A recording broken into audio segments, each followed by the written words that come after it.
Bonjour à tous. Alors moi je vais vous parler de GeoInondation. C'est une application web développée par le gouvernement du Québec pour répondre à des besoins citoyens. Surtout pour aider le citoyen dans l'achat et la vente d'une maison. Vous n'êtes pas sans connaître les événements de l'an passé qui ont marqué le Québec avec les inondations du printemps 2017. C'est un peu dans ce cadre-là que s'inscrit ce projet. Savez-vous que 26% des gens ignorent qu'ils sont en zone inondable et que 16% qui sont minimisent le risque. Donc ça fait que 42% des gens ignorent ou minimisent le fait qu'ils sont en zone inondable lorsqu'ils achètent ou vendent une maison.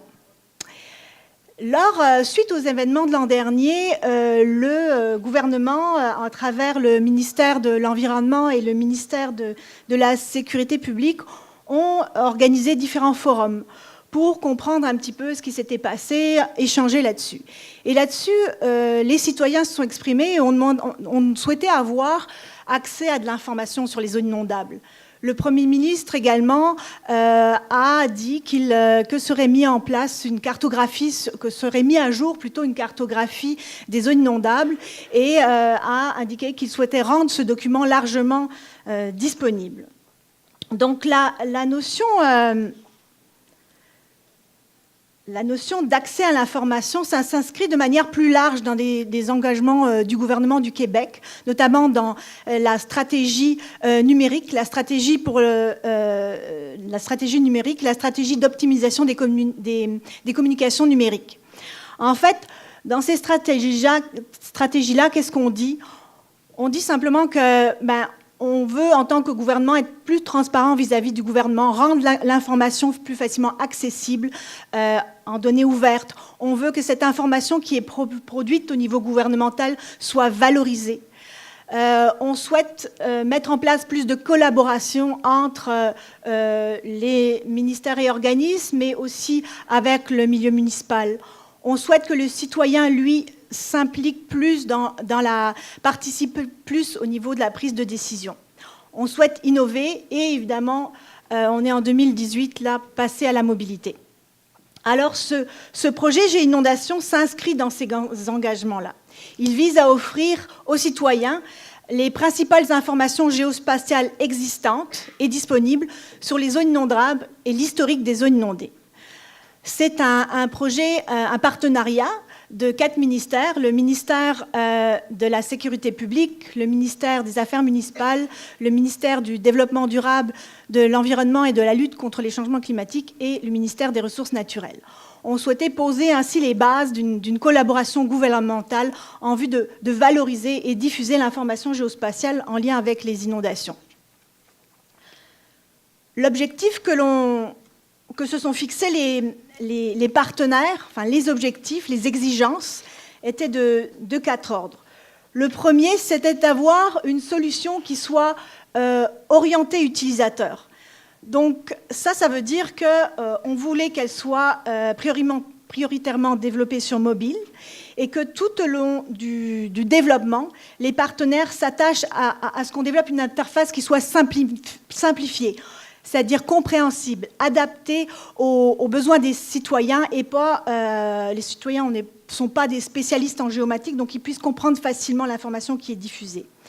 C'est aussi de s'attacher à simplifier la manière dont les couches d'information sont diffusées et la manière dont on navigue sur la carte. C'est aussi de rediriger le citoyen vers les bonnes sources d'information, s'il veut en savoir plus. On visait aussi avoir une solution qui soit robuste, rapide, performante. On avait un temps limité pour développer la solution. On s'est tourné vers l'infrastructure géomatique ouverte développée par le ministère de la Sécurité publique en partenariat avec d'autres ministères au gouvernement. C'était intéressant parce que il y avait peu de développement. C'était intéressant de se tourner aussi vers cette application parce que le ministère de la Sécurité publique disposait déjà de données qui pouvaient être utiles dans la solution. Et autre point important qui a interpellé différents partenaires dès le début, on avait une préoccupation par rapport à l'interprétation des données. Donc vous allez le voir dans la solution, parce que je vais vous la montrer directement sur mobile. Vous allez voir plusieurs avertissements. On a diffusé l'information que l'on détient. Elle n'est pas parfaite. C'est pour ça qu'on a mis des avertissements. On voulait aussi qu'il n'y ait pas d'interprétation dans les données. Donc, il y en a plusieurs à différents niveaux. Puis, on renvoie l'utilisateur vers des sites officiels, vers les municipalités au besoin. Donc, ce que je vous propose, c'est d'aller directement sur l'application.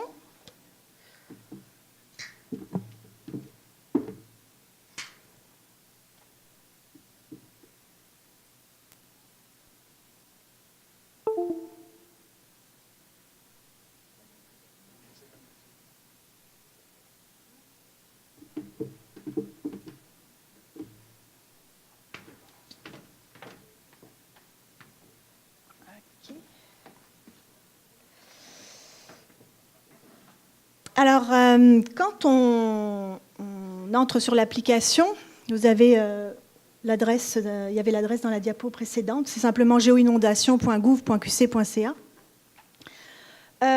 On tombe tout de suite sur un avertissement. Je vais juste descendre le micro. Voilà, ce sera mieux comme ça.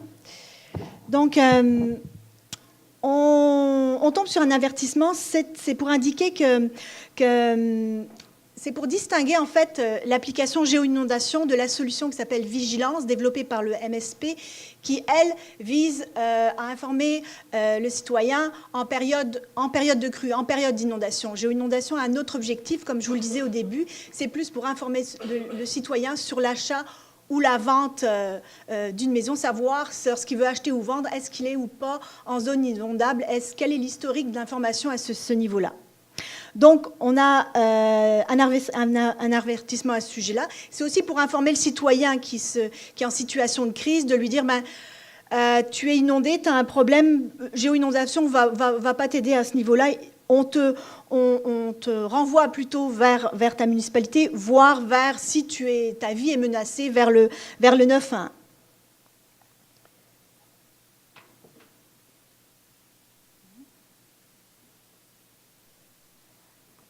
Alors, géoinondation donne de l'information sur les zones inondables et l'historique des inondations. Il y a la possibilité, comme vous le voyez aussi, de partager la carte. Il y a un à propos qui donne diverses informations sur qu'est-ce que l'application, les partenariats, de l'information aussi sur les droits d'auteur, la possibilité de joindre, je reviendrai là-dessus, puis un glossaire sur les termes, la terminologie utilisée. Là encore, vous voyez un avertissement pour indiquer que les données présentées dans cette application sont fournies à titre indicatif, que l'utilisateur doit toujours vérifier auprès de sa municipalité pour avoir de l'information plus précise.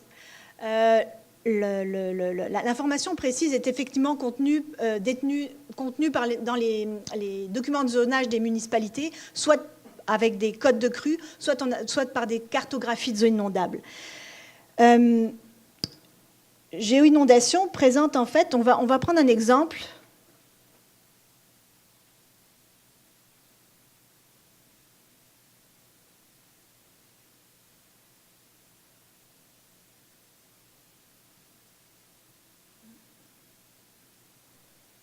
Donc, on va aller dans la région de Shannon, près de Québec.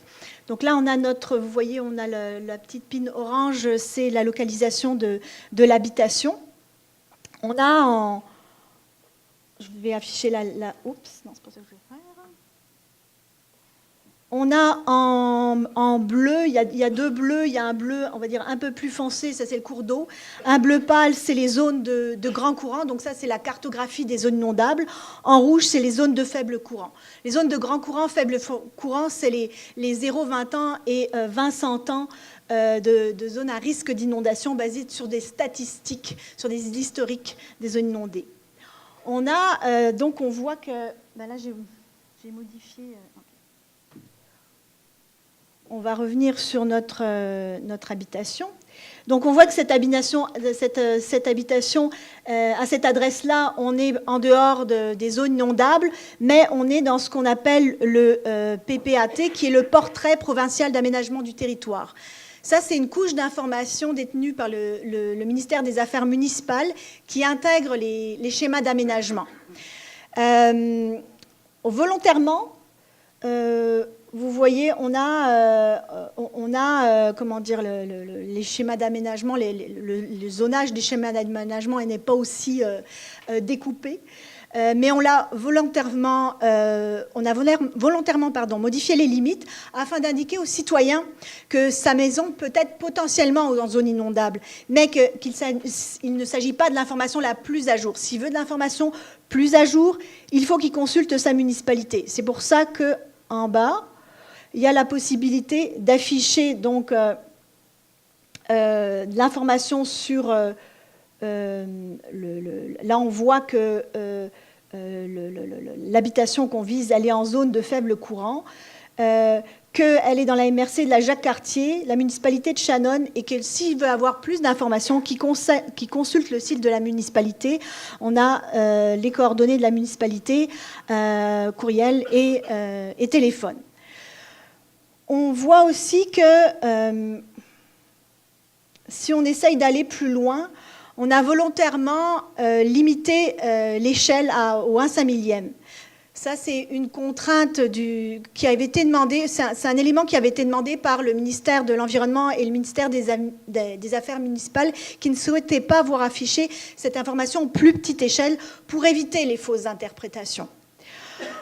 Donc, ça aussi, ça a été un travail de partenariat tout le long, c'est de s'ajuster tant aux contraintes des contributeurs de données qu'aux demandes des utilisateurs. Les contributeurs de données, comme par exemple le MAMO, le PPAT, on ne l'a pas appelé PPAT dans l'application. Vous voyez, on l'a appelé présence cartographique identifiée par les MRC, parce que PPAT, ça ne veut rien dire pour le monde. Donc on a modifié, on a travaillé le vocabulaire, on a travaillé aussi la donnée pour éviter les fausses interprétations et répondre aux attentes des citoyens. J'en profite aussi pour vous dire que quand je vous parle de répondre aux attentes des citoyens, on a mené une consultation tout le long du développement de la solution. On a dans un premier temps, sous papier, on a présenté la solution à différents citoyens pour recueillir leurs commentaires qu'on a intégrés dans le développement de la solution. Ensuite, on a présenté une version bêta de la solution pour leur demander encore leurs commentaires. Et tout ça, ça nous a permis de nous ajuster pour répondre à leurs besoins. Donc, la méthode, on a vraiment développé cette solution en méthode agile en partenariat avec 4 ministères. L'objectif aussi, c'était autant que possible de s'appuyer sur une infrastructure distribuée, c'est-à-dire que de laisser la donnée chez les producteurs et de se connecter en service web sur cette donnée-là. Ça a été possible la majeure partie du temps. Pour certaines données, ça n'a pas été possible. On visait un temps d'affichage de 2 secondes et moins pour les données, avec un maximum de 6 à 8 secondes. L'objectif était visé. Pour ça, ça a été avec les services web. Dans certains cas, on a dû répliquer la donnée et développer le service web pour être en mesure de répondre à cet objectif qu'on s'était donné de temps d'affichage de 2 secondes. Je vais me répéter par rapport à la sensibilité à l'égard de l'interprétation des données parce que c'est quelque chose qui revient souvent quand on souhaite développer ce genre d'application. Pour limiter ça, comme je vous l'ai dit, on a inclus des notifications, des avertissements. On a travaillé avec les contributeurs sur le mode de représentation des limites afin d'éviter les fausses interprétations. Mais aussi, on a organisé un service à la clientèle en mesure de répondre à ces ces enjeux-là. Donc on a au MERN, à ce qu'on appelle Géoboutique, un service d'assistance à la clientèle de première ligne. Pour des questions plus complexes, on renvoie vers les autres ministères pour avoir de l'information, pour répondre aux questionnements.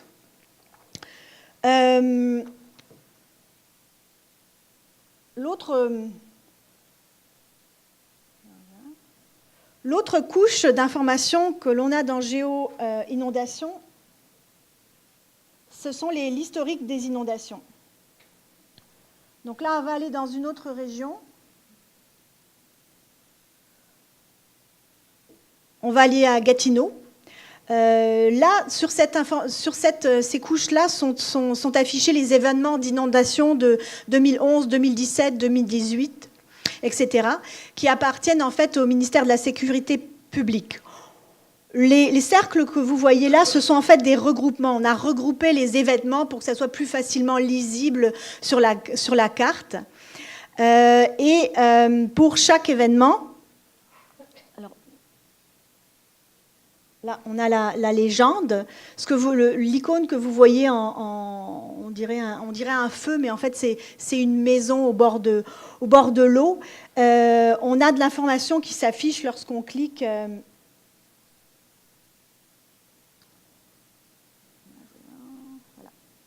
Lorsqu'on clique sur l'événement, donc on a de l'information sur l'événement. Dans ce cas-là, on voit qu'il y a une observation qui a été faite d'inondation en 2004, que la sévérité de l'événement était modérée. On donne la source d'information, la municipalité et, encore une fois, le lien vers la municipalité. Là, on voit qu'il y a eu 2 événements à cet endroit-là. En 2003, il y a eu un événement mineur d'inondation, etc. Qu'est-ce que je voulais vous dire aussi? Si on on clique dans un cercle, ben là on a l'ensemble des événements à ce niveau-là. Donc on voit que dans ce secteur-là, il y a eu plusieurs événements. Toujours la même chose, on voit la sévérité de l'événement qui est indiquée. Je voulais vous montrer aussi autre chose sur l'application. On a la possibilité, l'utilisateur a la possibilité d'afficher les images satellitaires. Ces images satellitaires proviennent d'un partenariat ministériel. En fait, ce n'est pas des images satellitaires, pardon, c'est des orthophotos, plus exactement. Donc ça, c'est un partenariat ministériel. Et il y a la possibilité donc d'afficher ces couches-là, comme la possibilité d'afficher des couches sur les lieux publics. Ça provient d'OpenStreetMap. Et je voulais vous montrer une dernière chose. À propos, dans l'aide en ligne, j'en ai parlé tout à l'heure, on a de l'information sur c'est quoi Géo-Inondation, sur l'infrastructure géomatique ouverte, IGO2, et des questions, si le citoyen a des questions sur les aspects légaux, sur l'utilisation de Géo-Inondation sur le glossaire. Sur les aspects légaux, je voulais juste vous amener aux droits d'auteur. Dans certains cas, notamment pour le service d'imagerie, il y a le gouvernement qui a participé, les municipalités aussi, donc on réfère l'utilisateur aux droits d'auteur à ce niveau-là. J'aurais fait le tour de la présentation de Géo-Inondation.